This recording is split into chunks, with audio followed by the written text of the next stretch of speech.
and learn about the recording process more and more, which is something which a lot of people are doing nowadays.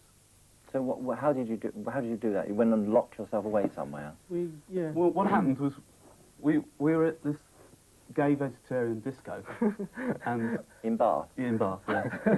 And some guy came up to us and said, Who was a vegetarian but not gay? He said, "Do you want to record in my 8-track studio for free?" And we said, "Yeah, okay, fair enough." And we demoed one song first of all, which was called Pale Shelter. And we only had 2 songs, Suffer the Children and Pale Shelter, when we approached Phonogram. And they heard the 2 songs and signed us pretty much straight away. And why Tears for Fears? How did that come about, Kurt? Well, it's sort of a long explanation in a way. I'll try to sort of condense it in some way. I was reading a book, and there's a chapter on children's nightmares. It's going to sound really heavy now. And all it was putting forward was the fact that children, it's a theory that maybe children dream up monsters in their sleep. You know, how children have nightmares and are scared of monsters. And the reason that they actually do invent the monsters is because they can't admit to themselves who they're really scared of, which is the first stage of it. Then they went on to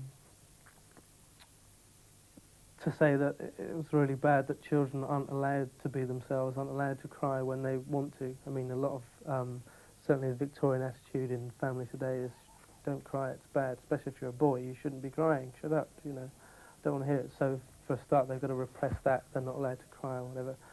And to cut a long story short, it was like a Tears as a replacement for Fears was what it was saying. I mean, it went into it in a lot more depth, but I mean, it would take too long to explain.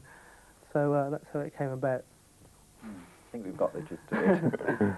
And how do you cope with the pressures that always seem to be on people in the pop world? How do you cope with them? We don't. Well, no, we don't. Kurt, you don't? Well, you can't. I mean, you just go on, and I suppose I don't know. There's no really answer to coping to them. I mean, it just becomes a headache in the end. Like at the moment, it's the wrong time to talk about it because we're not coping very well at the moment. Aren't you? In the process of a single that, say, we loved and maybe the record company didn't, or whatever. It's just sometimes you get into disagreements, which is all part of the business, you know. I mean, it's bound to happen in the future and has done in the past.